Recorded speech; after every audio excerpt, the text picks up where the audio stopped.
So this background kind of sucks, doesn't it, right now? Yeah.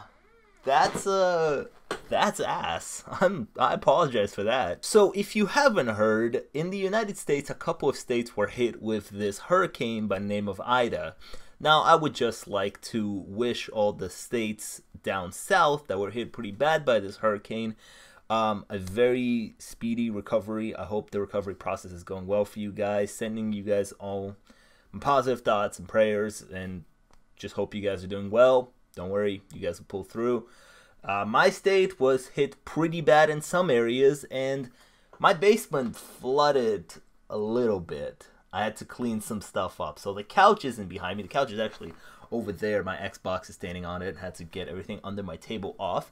So it's kind of a mess in here right now. But on another note, today I saw Shang Chi and the Legend of the Ten Rings, the brand new MCU film directed by Destin Daniel Cretton. I hope I'm pronouncing that name right. And this is a new MCU film starring Simu Liu as Shang Chi. And I gotta tell you, this movie is awesome. It truly is awesome, and I hope you guys go see it. Now, before we get started and we dive too deep into the review about the film, this is going to be a spoiler review for Shang-Chi, just because I want to talk about some plot points, and I can't do that with the spoilers. Also, make sure you leave a like and subscribe. I'd really appreciate that. Check out some of my other videos. Back when I first saw the teaser trailer, I was just kind of thinking to myself that I want this movie to have some of the best MCU action we have seen so far. Some of the best fight scenes. It just gave off that vibe. And I can tell you now, after watching the movie, this film on that front, the action aspect, did not disappoint. This is some of the best action we have so far in the MCU. Right behind it is probably, I keep wanting to say Falcon and the Winter Soldier, but it's not Falcon and the Winter Soldier. Right behind it is Captain America and the Winter Soldier. That movie, I love that movie. It has some of the best MCU action, and it had probably the #1 top spot in terms of action in the MCU on this list, until Shang-Chi came out, because this movie's action sequences are phenomenal. Not only is the choreography great, but the camera work is fantastic. You can see everything. It's not shaky cam. A lot of great wide shots, a lot of great pans and camera movements, a lot of great following sequences, following characters and fights through like mazes and everything. One of my favorite scenes is probably the bus fight scene. It was like one of the opening fight scenes in this movie. Like 30 minutes into the movie, they get on this bus and there's a huge fight between Shang-Chi and like 5 other guys. Awesome. Great choreography, great stunt work from there. And then my other favorite fight scene was probably on the scaffolding building thing with like where it's holding down by like bamboos. I love the camera work on that, because as Shang-Chi and Awkwafina's character Katie is moving through the scenes because they got to get to a destination, the camera is moving with them, is moving with the fight so smoothly. And you know what I loved about the choreography? First of all, a lot of the choreography, great hand-to-hand combat. You can tell that the actors are really training. I believe Simu himself has some background in doing stunt work, being a stunt double in the past. So I was kind of expecting him to train a lot for this and do a lot of the work himself. Now, obviously, there's stunt doubles used. Every movie does, even if the main actor is willing to do it himself. I'm pretty sure Tom Cruise even uses stunt double sometimes, because some of the stuff you just can't get hurt because you're the star. The choreography, you can tell that there's kind of 2 different styles going on in terms of the fighting. I don't know the names of them, so I'm not going to dive into the names of it. I'm just going to describe it to you.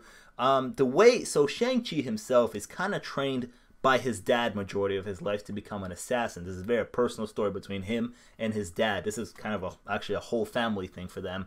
But his dad trains him to fight in a very different way than what his mom's people are used to fighting. His mom comes from this other dimension, magical place kind of, and there they learn this very smooth way of fighting using your environment, and it kind of looks like just a beautiful dance, actually. Yes, it's violent. People are just punching each other and slapping each other, but the way they move and the way the camera moves around them, it seems like it's almost like a dance sequence, you know what I mean? It's something that Shang-Chi in this movie learns, that there's 2 different styles. That the style that he's used to, you know, he even goes like, I don't know what his stance is like, but his stance is more like fists out.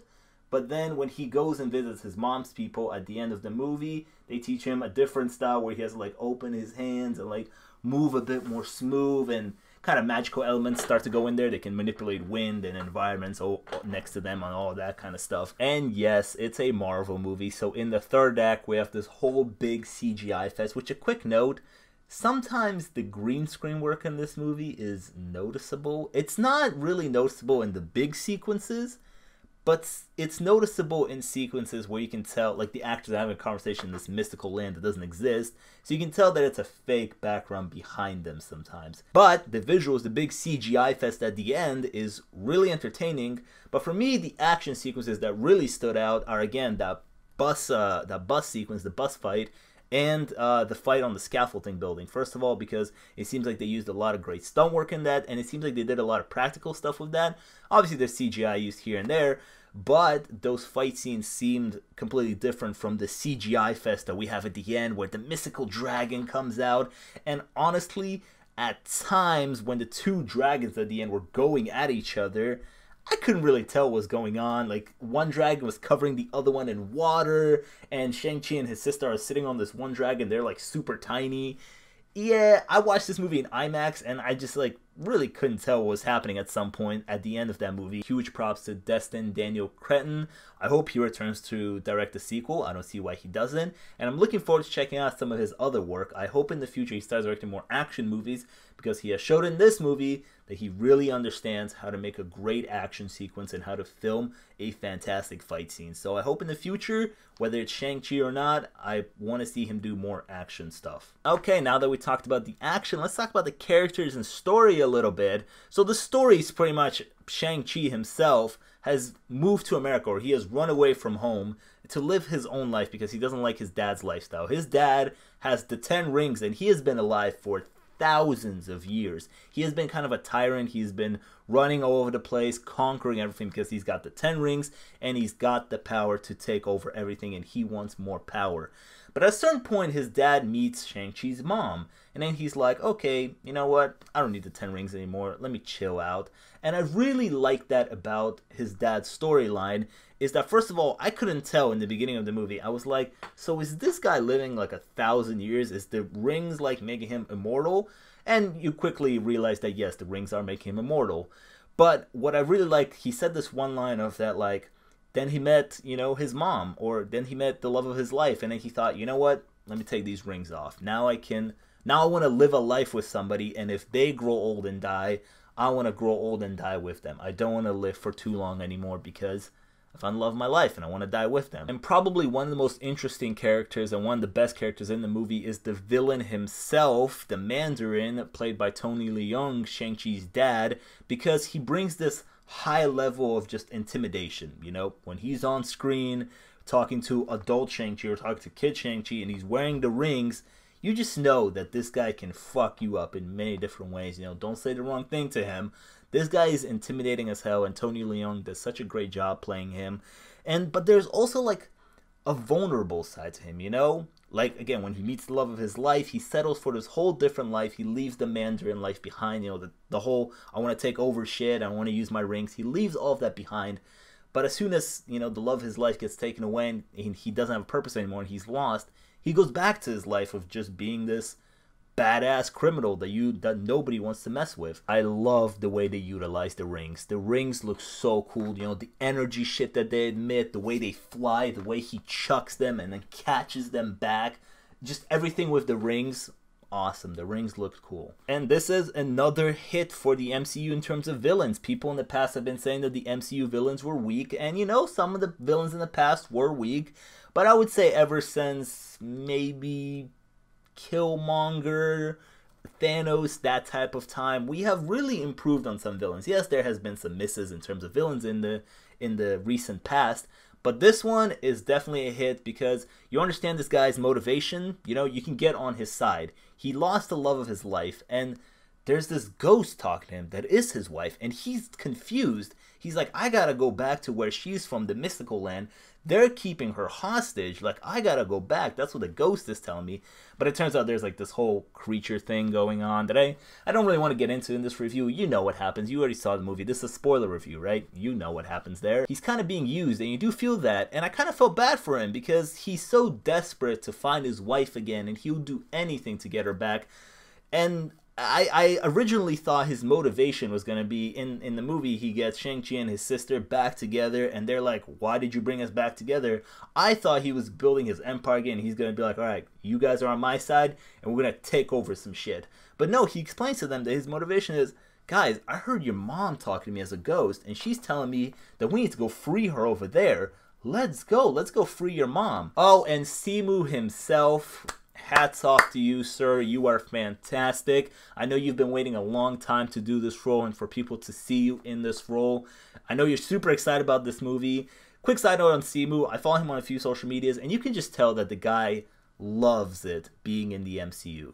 If you don't know the story, he tweeted many years ago, he tweeted at Marvel. He was like, at Marvel, when are we going to talk about Shang-Chi? And then he got cast as Shang-Chi. So this guy is living the dream. And you can just tell that this guy really appreciates being part of this MCU.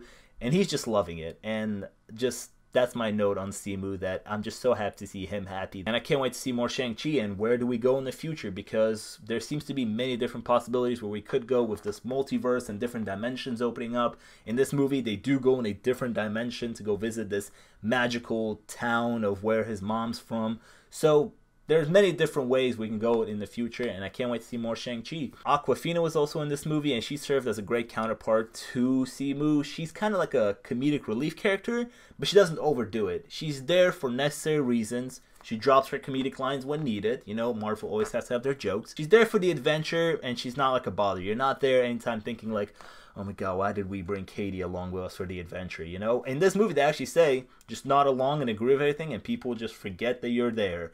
And people don't forget that she's there, but this was a character that could have definitely like become annoying if she kept on overdoing her or overstaying her welcome. But in this movie, I thought they used her pretty well. It seems like the MCU might have plans for her in the future, for her character. I don't know how well her character is known in the comics, or even if they made up her character for the movie only. But I really enjoyed her and Simu's friendship in the movie, Shang-Chi and Katie's relationship. In this movie, they hint at the fact that there could be a romantic thing with them, but I like the fact that they follow through with the idea that, no, these are just friends going on an adventure. There's kind of no romantic thing going on between them. But I can definitely see that in the sequel, they will definitely probably push this romantic thing further on, and they'll probably end up being a couple, but I kind of hope they don't, because I do enjoy the friendship. Speaking of the sequel, so like, when are we gonna see Iron Fist? I mean, we have everything. The first movie already set up a mystical land where they teach you martial arts with a dragon. The Iron Fist has to be around the corner of a new version of Iron Fist. I don't know if we want the Netflix Iron Fist, because that one kind of sucked, let's be honest. That one sucked. So they'll probably do like a new version of Iron Fist. But Iron Fist has to be around the corner. Maybe in the sequel. Maybe. Also, Wong was in the movie. You know Wong from Doctor Strange? Some people saw him in the trailer fight Abomination. Abomination was also in the movie for like 2 seconds. I kind of thought we were going to see Eli Roth. Eli Roth plays him? It's Tim Roth.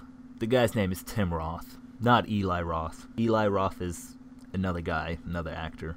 It's Tim Roth. I kind of thought we were going to see him, but we didn't see the human form. But I guess we saw Abomination, so that means Abomination is out there still. I mean, they wouldn't have brought him back for no reason, right? He was in a cage fight, and it seems like you could have put anybody in that cage fight. But for some reason, they felt they needed to put Abomination there versus Wong. And Wong was there for 2 seconds of the actual movie, but he was there in the post-credit scene. Which also, what the hell does that post-credit scene mean? Where are we going with this?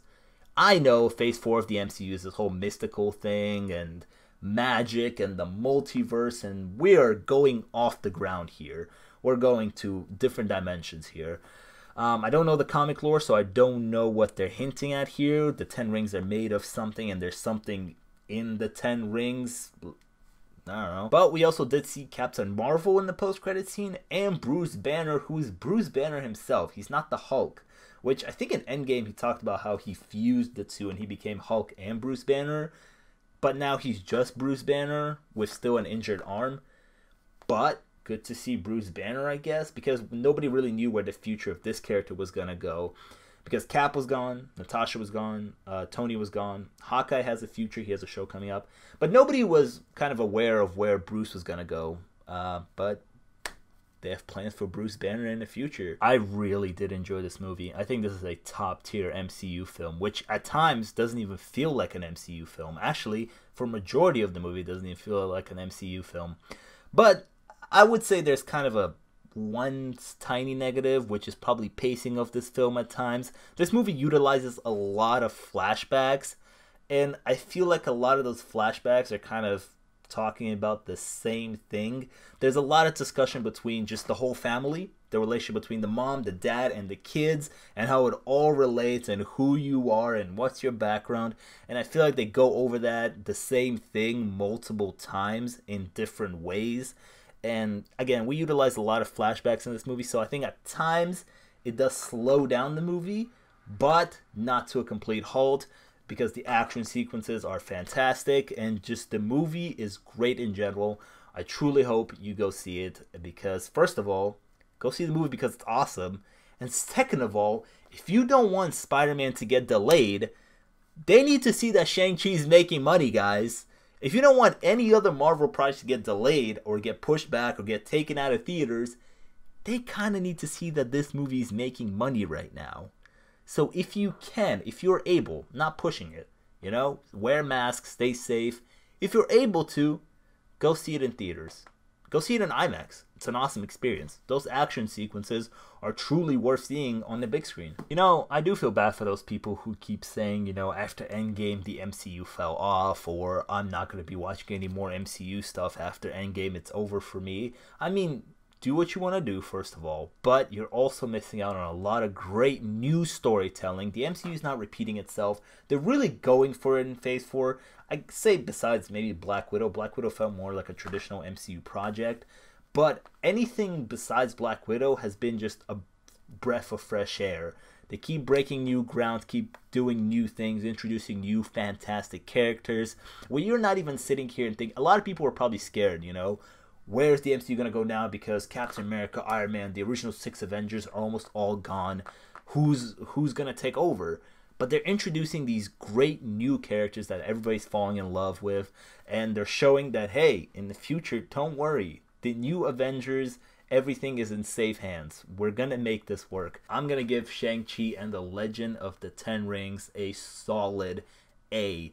Because this is a top tier standalone MCU movie, standalone origin MCU movie. This is a top tier one. But yeah, Shang-Chi and the Legend of the Ten Rings. What did you think of the movie? Leave your thoughts down in the comments. I would love to have a discussion with you about that. Make sure you leave a like and subscribe. Check out some of my other videos, and I'll see you guys next time. Peace.